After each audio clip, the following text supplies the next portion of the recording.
Itua ria Kenya kwaga guikio nja rirahitukirio hwai wa ira thutha wa mucemanio wa kiama kiria kiramataga mahenya thiinie wa thi. Ndumiriri ino ikirekererio ni president wa kiama giki Sebastian Coe. Kumana na itua riri, thirikari kuhitukira ministry ya mathako udumwe na Athletics Kenya ni monanirie gikeno kiao na gucokeria ngatho AIU ni kumahe kamweke kangi. We thank World Athletics for trusting us, for trusting Kenya.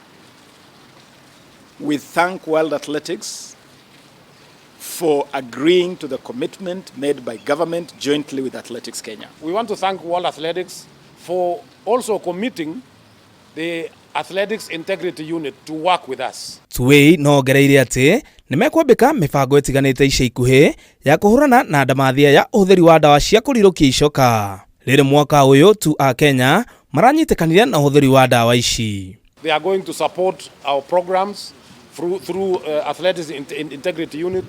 We have got ADAG here, we have got ourselves, and we have got the government. Mwena-ini wake minister wa mathako Ababu na Mwamba ni aheri Ateng'eri mukana kuri uria ukunyitwo na uhutheri wa dawa ici, akiuga bururi wa Kenya ndubatie guthukirio ritwa ringi. Doping, the fight against doping is now a #1 priority for us. Fighting doping is #1. Oho thirikari ni kuhuthira kigina gia ciringi bilioni 3 gwa kahinda ka miaka 5 yukite kuhurana na ndamathia ino. Government has already committed $5 million. That is over 600 million Kenya shillings a year for 5 years. That is over 3 billion shillings in the next 5 years to facilitate this all-out war against doping.